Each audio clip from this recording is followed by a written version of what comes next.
De André Arden est monté à bord d'un vol en première classe, épuisé après plusieurs jours de travail. Il ne voulait qu'une chose, se reposer. Mais une femme blanche l'a regardé et a dit « Vous êtes sûr que c'est votre place ?» Ce qu'elle ignorait, c'est qu'il était le propriétaire de la compagnie aérienne. Et ce qui s'est passé ensuite a littéralement paralysé tout l'aéroport. Avant de commencer notre histoire, dis-nous dans les commentaires d'où tu regardes cette vidéo. C'est toujours très spécial de découvrir jusqu'où nos messages arrivent. Le vol 227 de la compagnie Horizon Airlines était presque prêt à décoller lorsque De André Arden est monté à bord. Il sortait de 3 journées consécutives de réunions à Chicago et n'aspirait qu'à une chose, rentrer chez lui, à New York, et se reposer. Il jeta un œil à sa carte d'embarquement. Siège 1A, première classe. Il voyageait toujours en première lorsqu'il se déplaçait pour le travail. Les réunions étaient longues et il devait rester en forme. Lorsqu'il arriva à la première rangée, il s'arrêta net. Une femme blonde, la quarantaine bien entamée, occupait précisément son siège. « Excusez-moi, » dit De André poliment. « Je crois que vous êtes à ma place. » La femme le détailla de la tête aux pieds, le visage fermé. Elle portait des vêtements de luxe et des bijoux clinquants. « Désolé, mais ce siège est le mien, » répondit-elle sans bouger d'un centimètre. De André lui montra sa carte d'embarquement. « Regardez, 1A, c'est bien mon siège. » Elle saisit rapidement le billet, y jeta un coup d'œil et le lui rendit. « Il doit y avoir une erreur. Je voyage toujours en première classe. Peut-être que votre place est en 1A, mais en classe éco. »« Il n'y a pas de siège 1A en classe économique, » répondit-il calmement. « Et quoi qu'il en soit, mon billet indique clairement « Première classe, 1A ». La femme soupira, agacée. « Écoutez, je suis Tiffany Aldridge. Ma famille a un compte entreprise avec cette compagnie depuis plus de 20 ans. Il doit y avoir un bug dans le système. »« Puis-je voir votre carte d'embarquement ?» demanda De André. Tiffany hésita un instant, puis la lui montra brièvement. Il eut le temps de lire. « Siège 1B, première classe. »« Votre place est juste ici, 1B, » dit De André en pointant le siège libre à côté. « Non, » répondit-elle en croisant les bras. « Je m'assois toujours côté hublot, toujours. Et franchement, je ne vois pas comment quelqu'un comme vous a pu obtenir un billet en première classe. » Les mots de Tiffany attirèrent immédiatement l'attention des autres passagers. Un homme aux cheveux gris secoua la tête, choqué. Une jeune femme, smartphone en main, commença à filmer discrètement. « Quelqu'un comme moi ?» demanda De André, toujours calme, mais avec un ton plus ferme. « Eh bien, vous voyez ?» dit-elle en baissant un peu la voix, mais pas assez. « Des gens comme vous ne voyagent pas en première classe. Il a dû y avoir un surclassement ou quelque chose comme ça. Pourquoi ne retourneriez-vous pas à votre vraie place et laisser les choses comme elles doivent être ?» À cet instant, une hôtesse de l'air d'une 50aine d'années, le sourire crispé, s'approcha. « Y a-t-il un problème ici ?» demanda-t-elle. « Cet homme essaie de me voler ma place », lança Tiffany avant que l'hôtesse n'ait le temps de dire un mot. « En réalité, » dit De André en montrant à nouveau sa carte, « j'ai bien le siège 1A et madame a le 1B. » L'hôtesse vérifia les 2 cartes. Il n'y avait aucun doute possible. De André était bien dans son droit. Mais elle semblait gênée. « Eh bien ?» dit-elle avec hésitation. « Parfois, il faut savoir faire preuve de souplesse. Monsieur, que diriez-vous d'un très bon siège en classe affaires? Je m'en occupe personnellement. »« Non !» répondit fermement De André. « J'ai payé pour être en première classe, j'ai droit à mon siège. »« Mais Madame Aldridge est une cliente très importante pour nous, » insista l'hôtesse. « Elle vole avec nous depuis des années. »« Et moi, j'ai droit aux prestations que j'ai payées, » répliqua-t-il. La situation attirait de plus en plus l'attention. Certains passagers murmuraient, d'autres filmaient avec leur téléphone. Tiffany semblait se sentir soutenue par l'attitude de l'hôtesse. « Vous voyez ?» dit-elle d'une voix forte. Certaines personnes ne comprennent tout simplement pas comment les choses fonctionnent. Elle pense pouvoir débarquer ici et exiger des privilèges qu'elle ne mérite pas. Un homme à l'arrière murmura « Elle n'a pas le droit de dire ça ». Mais un autre répondit « Ne te mêle pas de ça, tu vas avoir des ennuis ». De André observa les visages autour de lui. Il comprenait très bien ce qui se passait. Ce n'était pas la première fois. Restaurant, hôtel, magasin, toujours la même histoire. Suspicion, doute, comme s'il n'était pas à sa place. L'hôtesse tenta une dernière fois. « Monsieur, s'il vous plaît, faites un geste. Le vol prend du retard et il faut régler ça rapidement. »« Je suis patient, » dit Deandre. « Mais je ne renoncerai pas à mes droits. Si la situation était inversée, est-ce que vous lui demanderiez de bouger ?» La question resta en suspens. Tiffany, elle, afficha un air outré. « C'est grotesque, » dit-elle. « Je ne devrais pas avoir à subir ça. » C'est alors que le commandant de bord fit son apparition. Un homme grand, la cinquantaine, en uniforme impeccable. « Que se passe-t-il ici » demanda-t-il d'une voix autoritaire. « Capitaine Briggs, » dit l'hôtesse, soulagée. « Nous avons un léger souci de siège. » Le pilote regarda tour à tour Deandre et Tiffany. « Monsieur, » dit-il à Deandre, « que diriez-vous d'un siège encore meilleur en classe affaires, offert par la maison ?»« Mon siège est ici, » répondit Deandre simplement. « Il faut savoir être pragmatique, » répondit le commandant. « Madame Aldridge est une cliente très précieuse pour notre compagnie. » Deandre observa une dernière fois la cabine. Des dizaines de regards braqués sur lui. Certains passagers filmaient. Une jeune femme asiatique en rangée 3 semblait faire un live sur les réseaux, commentant à voix basse pour ses abonnés. Il comprit que ce moment allait compter. Il pouvait céder, comme tant d'autres fois dans sa vie, ou faire autre chose. Quelque chose qui pourrait changer non seulement sa situation, mais celle de beaucoup d'autres. Deandre inspira profondément. Il était temps de montrer qui il était vraiment. Deandre sortit son téléphone de sa poche et ouvrit une application. Le logo de Novacor Systems s'afficha à l'écran. Il entra rapidement quelques informations. « Vous savez, » dit-il en regardant Tiffany droit dans les yeux, « vous avez raison sur un point. Certaines personnes ne savent vraiment pas comment les choses fonctionnent. » Tiffany esquissa un sourire victorieux, croyant qu'il allait enfin céder. « Exactement. Certaines personnes feraient mieux de se remettre à leur place. »« Des personnes comme vous, » répondit Deandre calmement. Le sourire de Tiffany s'effaça aussitôt. « Comment ça ?»« Vous avez dit que votre famille avait un compte entreprise avec cette compagnie depuis 20 ans, » poursuivit Deandre. « Ce qui veut dire, quoi ? Que vous avez dépensé peut-être 200 000 $ avec Horizon Airlines sur cette période ? » « Bien plus que ça, » répliqua Tiffany en redressant le menton.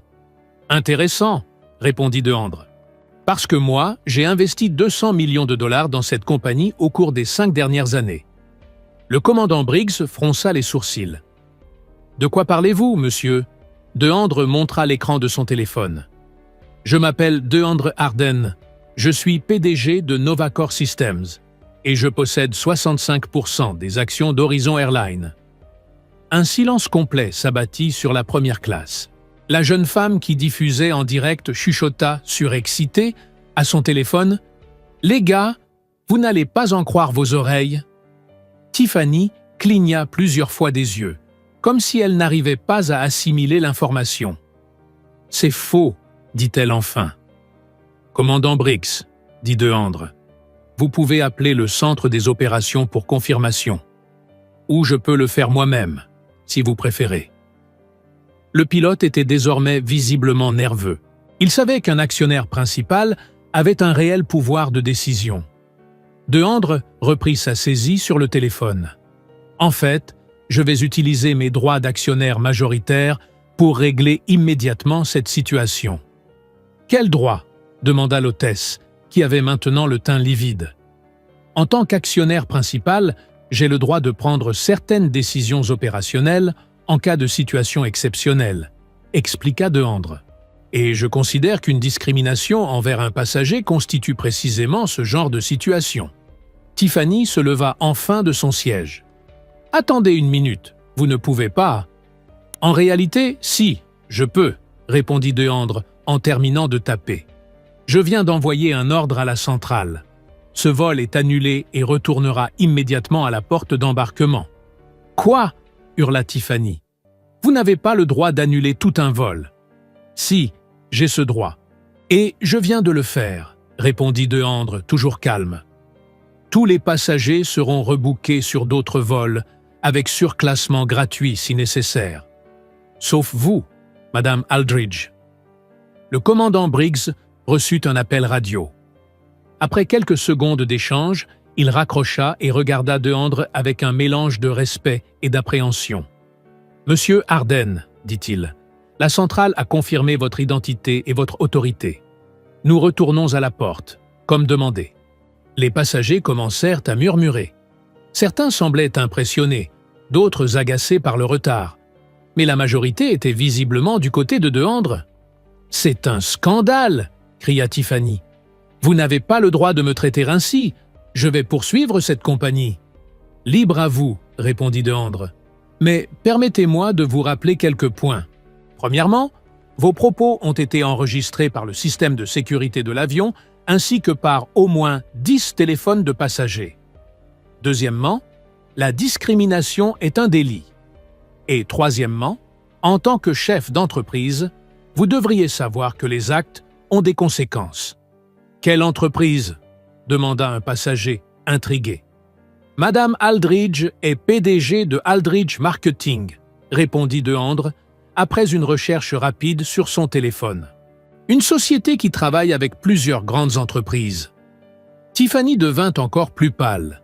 Elle comprit que ses propos étaient diffusés en direct et que cela pouvait sérieusement nuire à sa réputation professionnelle. « Je ne voulais pas dire… » commença-t-elle.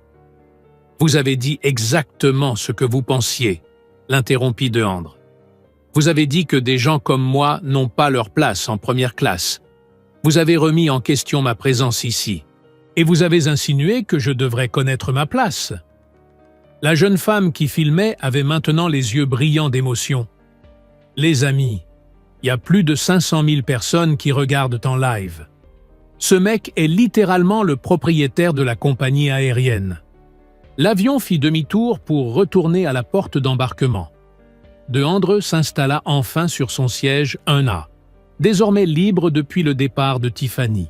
« Commandant Briggs, » dit Deandre, « je souhaite organiser une réunion avec tous les superviseurs d'Horizon Airlines demain matin. Nous devons discuter de nouveaux protocoles de formation. »« Bien sûr, monsieur, » répondit le pilote. « Et vous, madame ?» poursuivit Deandre en s'adressant à l'hôtesse. « J'espère que vous comprenez en quoi votre attitude était inappropriée. » L'hôtesse hocha la tête, gênée. « Oui, monsieur. Je vous présente mes excuses. » Tiffany, elle, restait figée dans l'allée, sans savoir que faire. Les autres passagers la regardaient, avec une évidente désapprobation. « Madame Aldridge, » dit Deandre, « je vous suggère de profiter de ce temps pour réfléchir à votre comportement et peut-être envisager une formation sur la diversité et l'inclusion. » Lorsque l'avion se gara à la porte, Deandre fut le premier à descendre. Mais il savait que sa lutte ne faisait que commencer. La vidéo faisait déjà le tour des réseaux, et bientôt, le monde entier saurait ce qui s'était passé à bord du vol 227. 2 heures après l'incident, Deandre se trouvait encore dans le hall de l'aéroport lorsque son téléphone se mit à vibrer sans relâche. Messages, emails, appels. Tout arrivait en rafale. La vidéo en direct de la jeune Lily Sun, qui avait tout filmé, comptait déjà plus de 2 millions de vues. « Monsieur Harden !» cria une journaliste en courant vers lui, micro à la main. « Sarah Chen, Capitol Gazette. Pouvez-vous commenter l'incident survenu à bord du vol ?» Avant que Deandre ait pu répondre, d'autres journalistes surgirent de tous côtés. En quelques minutes, il était cerné de caméras et de micros. « Est-il vrai que vous êtes le propriétaire d'Horizon Airlines ?» demanda un reporter. « Oui », répondit Deandre calmement. « Ma société, Nova Core Systems, détient 65% des parts de la compagnie. Et vous avez annulé un vol entier pour une histoire de siège, lança un autre journaliste. J'ai annulé ce vol à cause d'un acte de discrimination, rectifia Deandre. Le siège n'était que le symbole d'un problème bien plus profond. Sarah Chen s'approcha avec son enregistreur. Pouvez-vous expliquer exactement ce qui s'est passé? Deandre inspira profondément. Il savait que ses prochaines paroles seraient écoutées par des millions de personnes. Ce qui s'est passé aujourd'hui ne concernait pas un simple siège, commença-t-il. Il s'agissait d'un jugement, d'une présomption selon laquelle je n'avais pas ma place dans cet espace. Il s'agissait d'agents de bord qui ont préféré protéger les préjugés d'une cliente au lieu de faire ce qui est juste. Et il s'agissait d'un système qui permet à ce genre de choses de se produire chaque jour sans conséquence. « Quelles mesures comptez-vous prendre ?» demanda Sarah. « Première mesure, l'hôtesse de l'air et le commandant Briggs sont suspendus jusqu'à ce qu'ils terminent une formation intensive sur la diversité et l'inclusion, déclara Deandre. Deuxième mesure, tous les employés d'Horizon Airlines suivront cette formation dans les 90 prochains jours. Les journalistes prenaient des notes frénétiquement. Troisième mesure, continua-t-il, nous allons mettre en place un système de signalement anonyme pour les cas de discrimination, avec enquête obligatoire et rapport trimestriel rendu public. Et en ce qui concerne Madame Tiffany Aldridge, Madame Aldridge est bannie de tous les vols d'Horizon Airlines jusqu'à ce qu'elle suive une formation sur la diversité et présente des excuses écrites formelles. À cet instant, son assistant personnel, Marcus, arriva en courant. « Monsieur Harden, désolé d'interrompre, mais vous avez un appel urgent des cadres du Pinnacle Investment Group. »« Pinnacle ?» demanda Sarah Chen. « Ce sont bien les actionnaires minoritaires d'Horizon ?»« Exactement, » confirma Deandre. « Et j'imagine qu'ils s'inquiètent de la réaction du public. » Il prit l'appel devant toutes les caméras. « Harden, » dit-il simplement. La voix, au bout du fil, était manifestement agitée, bien que seul Deandre l'entendit. Après quelques secondes d'écoute, il répondit « Jim, écoute-moi bien. Il n'est pas question d'étouffer l'affaire. Il n'est pas question de minimiser, et encore moins de payer qui que ce soit pour qu'il garde le silence. Au contraire, nous allons utiliser cette situation pour prouver qu'un changement réel est possible. » Quelques secondes de silence. Si vous n'êtes pas d'accord, vous pouvez vendre vos parts. Je vous les rachète au prix du marché dès aujourd'hui. Il raccrocha calmement et se tourna à nouveau vers les caméras. Mesdames et messieurs de la presse, dit Deandre, je veux que les choses soient parfaitement claires. Ce qui m'est arrivé aujourd'hui, des milliers de personnes le vivent chaque jour. Des personnes noires, des latinos, des asiatiques, des gens avec un accent ou des vêtements plus simples. La seule différence, c'est que j'ai le pouvoir de faire quelque chose à ce sujet. Sarah Chen enchaîna. Quel message souhaitez-vous adresser aux personnes qui vivent des situations similaires? Mon message est simple. Documentez tout, ne tolérez pas la discrimination et sachez que vous avez des droits, répondit Deandre.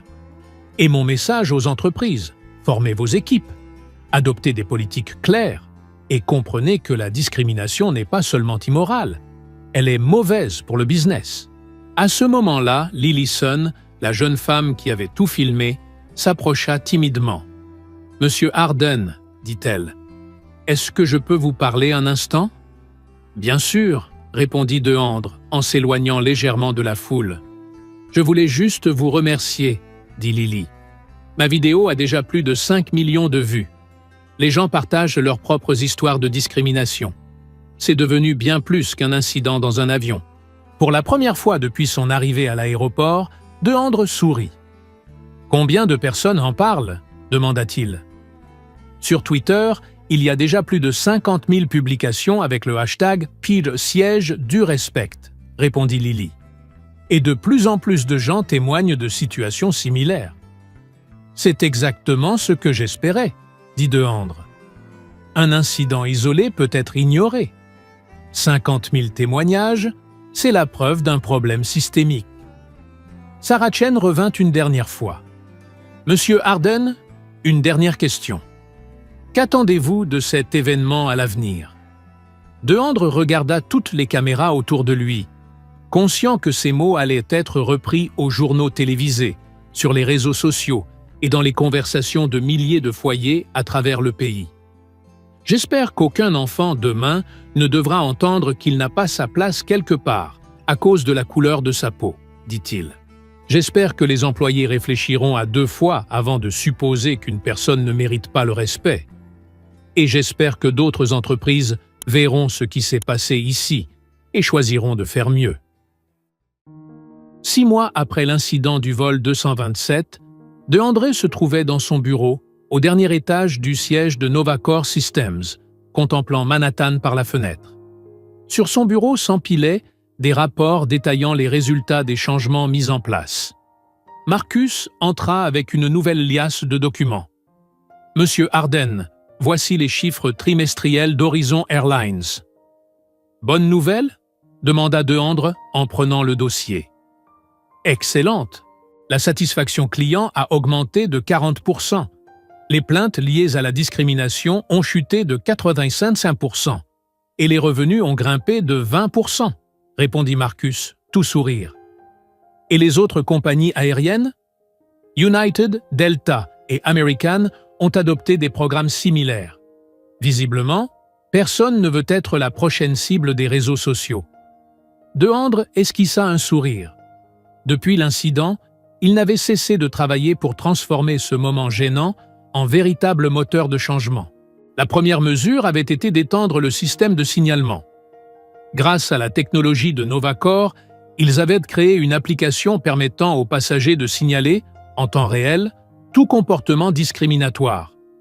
L'application se connectait directement au système de la compagnie, garantissant une enquête immédiate. Mais Deandre ne s'était pas arrêté là. Il avait utilisé son influence dans le secteur technologique pour déclencher une transformation plus large. « Marcus, où en est le projet avec les hôtels ?» Hilton, Marriott et Hyatt ont déjà adopté notre système, répondit-il. À partir du mois prochain, tout incident de discrimination dans leurs établissements sera automatiquement signalé et investigué. Et les restaurants? 40% des grandes chaînes ont adhéré volontairement. Les autres y réfléchissent depuis ce qui s'est passé à Los Angeles. Deandre s'en souvenait bien. Un homme latino s'était vu refuser l'entrée d'un restaurant chic, malgré sa réservation. Un témoin avait filmé la scène et posté la vidéo avec le hashtag « Siège du respect », en référence à l'incident original. En 48 heures, le restaurant avait dû fermer temporairement face aux protestations. « Et le programme dans les écoles ?» demanda Deandre. 150 districts scolaires ont lancé le projet pilote, répondit Marcus. Les enfants apprennent dès le plus jeune âge le respect et l'égalité. Les premiers résultats montrent une forte baisse des cas de harcèlement liés au racisme. La porte s'ouvrit. Sarah Chen entra. Elle était devenue, en quelques mois, la journaliste de référence pour suivre les évolutions de l'affaire. « Deandre, dit-elle, je viens vous apporter les dernières données pour notre reportage spécial. Quelles sont les dernières nouvelles ? En 6 mois, plus de 200 entreprises ont mis en place des politiques anti-discrimination inspirées de votre modèle, dit Sarah. 32 États ont adopté des lois imposant des formations obligatoires dans les secteurs du transport et de l'hôtellerie. Et à l'international. L'Union européenne envisage une réglementation similaire. Au Brésil, le Congrès a voté une loi inspirée de votre affaire. Et en Afrique du Sud, 3 compagnies aériennes ont déjà appliqué vos protocoles. Deandre secoua la tête, encore surpris par l'ampleur du mouvement. « Vous savez ce qui a été le plus important dans tout ça ?»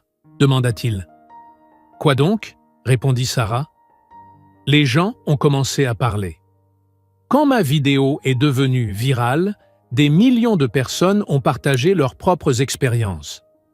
Pour la première fois, des cas isolés se sont transformés en un mouvement collectif. Marcus montra quelque chose sur sa tablette. « Regardez ça, monsieur Arden. Lily Sun, la jeune femme qui a filmé l'incident, anime maintenant une émission hebdomadaire sur les droits civiques. Elle donne la parole à ceux qui ont vécu des situations similaires. « C'est formidable », dit Deandre. Elle mérite tout son succès. Sarah posa encore quelques questions pour son article. Une fois parti, Deandre resta seul avec Marcus. « Monsieur, je peux vous poser une question ?»« Bien sûr. Quand tout a commencé, là-haut dans cet avion, vous saviez déjà que ça vous mènerait ici ?» Deandre réfléchit un instant. « Je savais que je ne pouvais pas rester silencieux. Il fallait faire quelque chose. Mais je n'imaginais pas que ça prendrait une telle ampleur. » « Et vous ne regrettez rien ? » ?»« Pourquoi regretter ? J'ai contribué à créer un monde où ma fille de 10 ans pourra grandir sans entendre qu'elle n'a pas sa place quelque part. J'ai donné une voix à des millions de personnes qui avaient arrêté de se battre. » Marcus sourit. « Vous avez raison. » Deandre regarda de nouveau par la fenêtre. En bas, il voyait des personnes de toutes origines marcher dans les rues de Manhattan, entrer dans des bureaux, des restaurants, des magasins. Beaucoup d'entre elles n'avaient aucune idée que leur quotidien avait été transformé, en partie par ce qui s'était passé dans un avion. Son téléphone sonna. C'était sa femme. « Salut, mon amour, » dit-il. « Salut. Je viens de voir le reportage de Sarah Chen à la télé. Je suis tellement fier de toi. »« Merci. Et notre fille ? Comment s'est passée sa journée à l'école ? » ?»« Très bien. Elle m'a dit que la prof d'éducation civique avait parlé de toi. Du fait qu'une seule personne peut changer le monde quand elle refuse l'injustice. » Deandre sourit. « Elle a vraiment dit ça ? » ?»« Oui. Et elle a ajouté qu'elle voulait être comme papa quand elle sera grande. » Après avoir raccroché, Deandre repensa à comment tout avait commencé. Il voulait simplement s'asseoir à la place qu'il avait payée. Mais parfois, les plus grands changements naissent des gestes simples du quotidien. Il ouvrit son ordinateur portable et commença à rédiger un email au PDG des plus grandes entreprises technologiques. Il avait une nouvelle idée, créer une plateforme mondiale permettant à toute personne, n'importe où dans le monde, de signaler une discrimination avec la garantie d'être entendue et que des mesures concrètes soient prises. Après tout, si un simple siège d'avion pouvait devenir le point de départ d'un mouvement mondial pour la justice, alors tout était possible dès l'instant où l'on décidait de ne plus accepter l'inacceptable. La lutte était loin d'être terminée, mais Deandre savait que chaque petite victoire posait la première pierre des grandes révolutions. Et tout avait commencé par 4 mots simples. « C'est ma place ». Si cette histoire vous a touché, laissez un commentaire ci-dessous. Avez-vous déjà été témoin ou victime d'une situation similaire? Likez, partagez cette vidéo avec quelqu'un qui a besoin de l'entendre. Parce que le respect n'est pas un privilège, c'est un droit.